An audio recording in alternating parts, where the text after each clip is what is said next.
inmortales amigos y hermanos en la fe. Les saluda por acá su amigo y hermano en Cristo, Amós Hidalgo Acosta.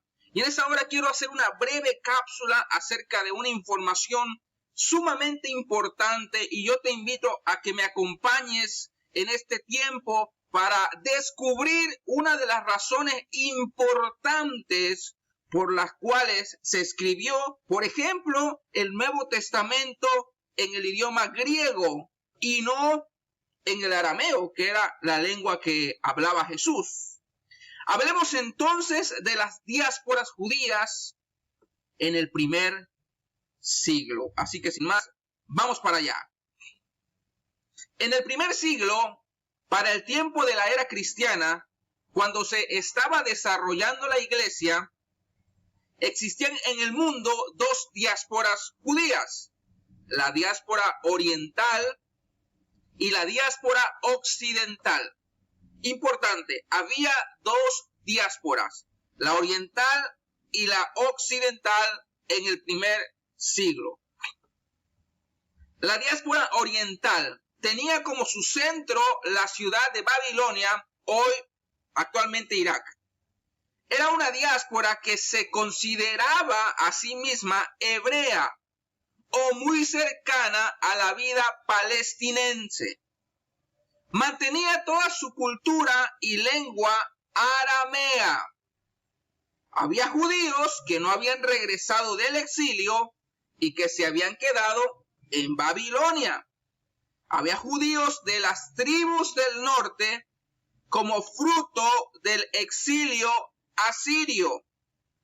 Ojo con esto, esta diáspora incluía israelitas de las 12 tribus, es decir, de los dos reinos, del reino del norte y del reino sureño. En el siglo I, las 10 tribus no estaban perdidas. Quiero leerles el primer versículo del primer capítulo de Santiago o de Jacobo.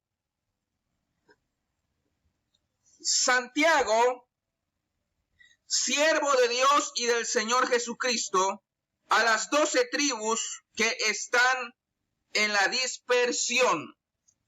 Salud o salvación. Es decir, que para el siglo I se sabe dónde están las 10 tribus. No estaban perdidas. Hablemos ahora de la diáspora occidental. Eran todos aquellos judíos dispersos entre todas las naciones, esas naciones europeas de aquel entonces, por así decirlo. Era la diáspora helenística. Eran aquellos judíos que habían abrazado las costumbres, la cultura y la lengua griega. Eran judíos que hablaban griego. Tenemos, por ejemplo, Saulo de Tarso. Pero que hablaban griego, pero practicaban el judaísmo. En esta diáspora solo había dispersos del reino sureño, mientras que en la diáspora oriental había israelitas de las 12 tribus. Pero en la diáspora occidental, la diáspora helenística, solo había dispersos del reino sureño. Y vamos a ponernos en contexto respecto a las lecturas sinagogales del primer siglo. En las sinagogas, tanto de las diásporas como de Israel, porque los de la diáspora acudían por lo menos cada año al templo, a Israel, a Jerusalén, y tenían contacto con las sinagogas. Ahora imagínense esos judíos que viven fuera y que no hablan arameo, que hablan griego. Tienen que llegar a una sinagoga y en las sinagogas habían lecturas que se hacían de esta manera. La primera porción que se leía era en un hebreo tradicional, que para ellos era considerado como una lengua sagrada, una lengua especial. La segunda lectura era en una traducción parafrástica en arameo. Estamos hablando que aquí está presente esta diáspora oriental. Y una tercera lectura venía después, que era una porción en griego, que podría ser con la Septuaginta, que era la Biblia hebrea en griego, o con cualquier otra versión. Recordemos que la diáspora oriental hablaba arameo, mientras que la diáspora occidental hablaba griego.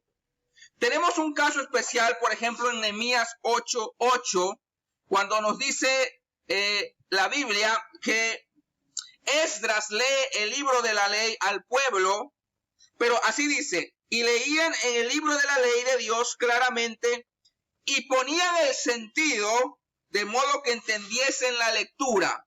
Es interesante que con Esdras se lleva a cabo esta misma dinámica, porque se le lee en hebreo, pero se le traduce en arameo, porque se entiende que el pueblo ya no hablaba y ya no entendía el hebreo, sino que ellos tenían por lengua común el arameo. Por eso las sinagogas tenían estas tres lecturas en tres idiomas diferentes. La misma razón por la que se escribe la Biblia hebrea en griego, que tenemos por ejemplo la Septuaginta, es la misma razón por la cual el Nuevo Testamento se escribió en griego. Bueno, eso es todo y muchas gracias.